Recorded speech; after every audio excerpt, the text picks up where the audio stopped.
The auction house was closing in 10 minutes when Chen noticed the painting, wedged behind a broken filing cabinet. He'd been emptying trash cans at Whitmore and Associates for 3 years. And in all that time, he'd learned one crucial lesson. Rich people throw away more than poor people could ever dream of keeping. But this wasn't trash. Not exactly. The canvas was small, no bigger than a placemat, its frame chipped and dusty. Marcus pulled it free, careful not to tear the yellowed paper taped to the back. In the dim light of the storage room, he could make out a woman's face, painted in bold, confident strokes. She looked young, maybe mid-20s, with dark hair pulled back and eyes that seemed to follow him across the room. There was something about her expression, a mixture of hope and sadness, that made Marcus's chest tighten. He glanced at his watch. 9:47 p.m. His daughter, Lily, would be waiting at Mrs. Patterson's apartment, probably already in her pajamas, clutching that stuffed elephant she'd had since she was 2. At 8 years old, Lily was becoming more curious about the mother she'd never known, the woman who died in childbirth, taking with her all the stories Marcus would never be able to tell.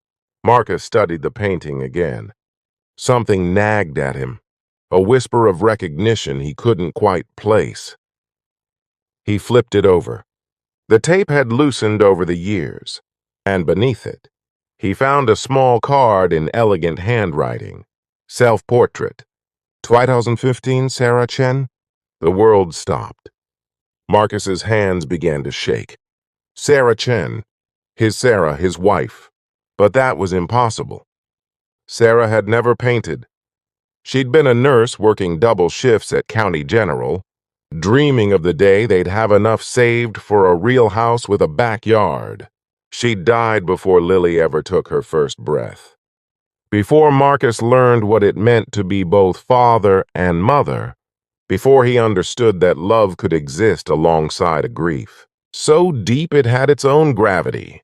He sank onto an overturned crate, the painting clutched against his chest. The woman in the portrait looked like Sarah, or at least how he remembered her. But Sarah Chen was a common enough name. This could be anyone. Had to be anyone. Because if it was his Sarah, it meant there was an entire part of her life he'd known nothing about. Marcus wrapped the painting in his jacket and finished his rounds in a daze. He clocked out at 10:15, nodded to Jerry at the security desk, and walked the 12 blocks to Mrs. Patterson's apartment because the bus fare was money better, spent on Lily's new school shoes.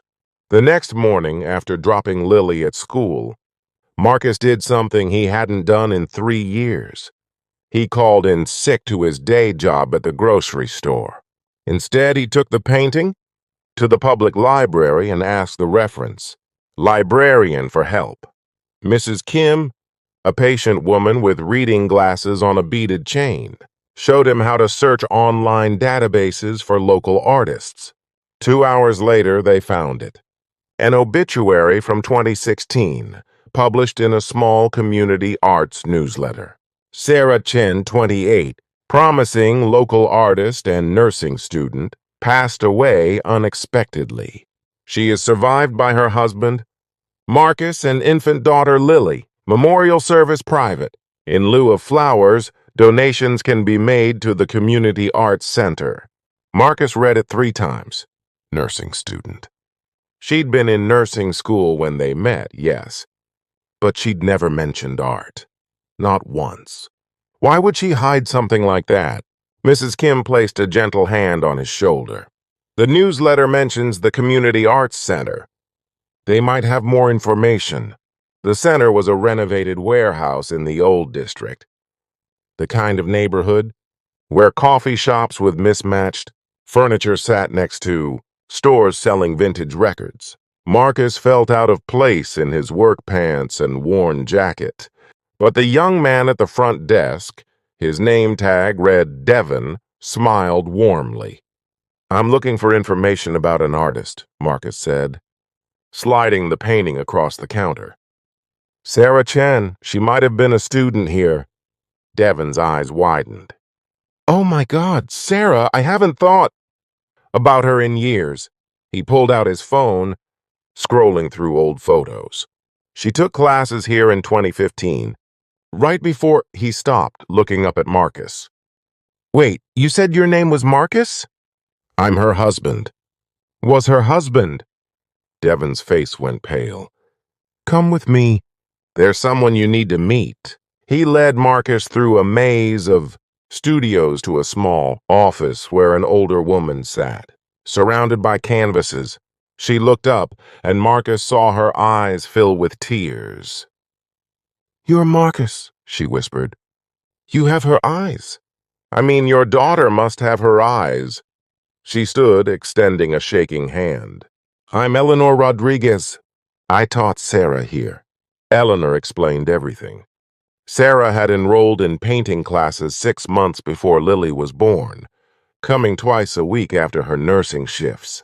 She'd told no one about it, not even Marcus, because she wanted to surprise him. She was planning to paint a mural in the baby's room, a garden full of animals and flowers. But the classes became more than that. They became Sarah's sanctuary, a place where she could be more than a future mother, more than an overworked student. She could just be herself.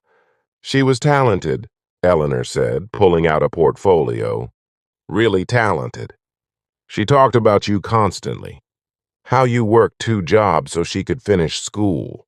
How you'd rub her feet every night even though you'd been on your feet all day. She was painting a collection for you, Marcus. She called it The Things We Build Together.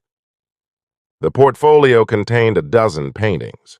Marcus and Sarah dancing in their tiny apartment kitchen. Sarah's hands cradling her pregnant belly. The view from their fire escape at sunset. A blank canvas waiting to be filled. The future they'd planned. She finished that self-portrait the week before. Lily was born, Eleanor continued. She was so excited to show you everything. She'd booked a private showing at the center for your anniversary. But then she was gone, Marcus finished, his voice breaking. Eleanor nodded. After the funeral, I tried to reach you. I called the number on her registration form, but it had been disconnected. I held on to her work, hoping someday. She looked at the paintings. She wanted you to know that even in the hardest times, she was finding beauty. She was building something. Marcus couldn't speak. All these years, he'd carried the weight of being enough for Lily. Enough love. Enough strength. Enough answers. He'd thought Sarah had left them with nothing but memories and a name. But she'd left them this, proof that even in uncertainty, she'd been creating. Even in exhaustion, she'd been dreaming. Even in darkness, she'd been finding light. That evening, Marcus picked Lily up from school with the self-portrait under his arm. At home, he hung it in her bedroom and told her everything. About the classes, the secret collection, the mural that was never painted. Lily stood in front of her mother's portrait for a long time, studying the face she'd only seen in photographs. She has kind eyes, Lily finally said. She was kind, Marcus agreed. She was building something beautiful for us. The next week, Eleanor invited them to the Community Arts Center. She'd organized a small exhibition of Sarah's work. The things we build together, finally shown to the world. Marcus stood in the gallery with Lily's hand in his, surrounded by strangers who studied his wife's paintings and saw what he'd always known. Sarah Chen had been extraordinary. A young couple stopped in front of the self-portrait. There's so much hope in her face, the woman said, like she knew something wonderful was coming. Marcus squeezed Lily's hand. Something wonderful had come. It was standing right beside him, growing taller every day, asking questions about the world and the mother who'd painted beauty into darkness.